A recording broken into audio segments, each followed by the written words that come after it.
रोज किसी ना किसी स्कूल की बढ़ी हुई फीस की खबर आती है, रोज किसी ना किसी स्कूल के बाहर माता पिता के धरने प्रदर्शन की फीस आती है। चाहे रुक्मिणी देवी स्कूल हो, ग्रीनफील्ड पब्लिक स्कूल हो, ITL पब्लिक स्कूल हो, Saint Angel senior secondary school हो, चाहे रोहिणी में लांसर्स कॉन्वेंट हो, ये तो कुछ ही उदाहरण हैं स्कूलों के जिन्होंने अपनी फीस बढ़ाई।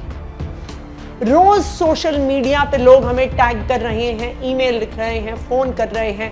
कभी बिरला विद्या निकेतन में पढ़ने बच्चों के माता पिता कॉल कर रहे हैं, कभी इंद्रप्रस्थ वर्ल्ड स्कूल में पढ़ने वाले बच्चों के माता पिता कॉल कर रहे हैं, कभी DPS में पढ़ने वाले बच्चों के माता पिता हमें कॉल कर रहे हैं और हमें कह रहे हैं कि आप किसी तरह से इस फीस को रुकवाइए।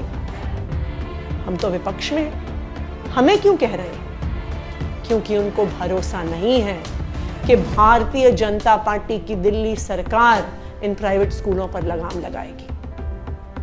आज मैं दिल्ली की मुख्यमंत्री रेखा गुप्ता जी को कहना चाहती हूं कि दिल्ली में हर जगह हाहाकार मची हुई है और अगर भारतीय जनता पार्टी की इन प्राइवेट स्कूलों से सांठगांठ नहीं है तो आप आज ही आदेश पारित कीजिए कि ये बढ़ी हुई फीस माता पिता को नहीं देनी है और आज से ही इस फीस पर रोक लगाई जाए। तुरंत सब स्कूल जो अपनी फीस बढ़ा रहे हैं उनका ऑडिट करवाया जाए और ऑडिट होने के बाद ही किसी भी स्कूल को अपनी फीस बढ़ाने का और बढ़ी हुई फीस माता पिता से लेने का अधिकार दिया जाए। तो हमारी भारतीय जनता पार्टी की दिल्ली सरकार से 3 मांगे हैं।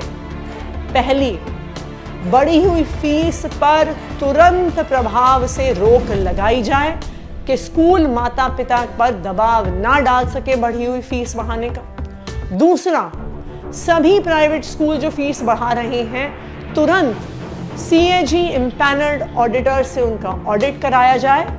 और तीसरा, इस ऑडिट के बाद ही किसी भी स्कूल को बढ़ी हुई फीस लेने का अधिकार होना चाहिए।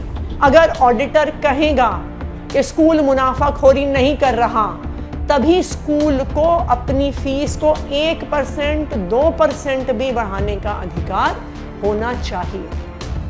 हमारी भारतीय जनता पार्टी की सरकार से ये मांग है और मेरा ये दिल्ली की मुख्यमंत्री रेखा गुप्ता जी को ये चैलेंज है कि अगर आपकी इन प्राइवेट स्कूलों से सांठगांठ नहीं है तो आज ही तुरंत प्रभाव से इस बढ़ी हुई फीस को रोकने का आदेश निकाला जाए।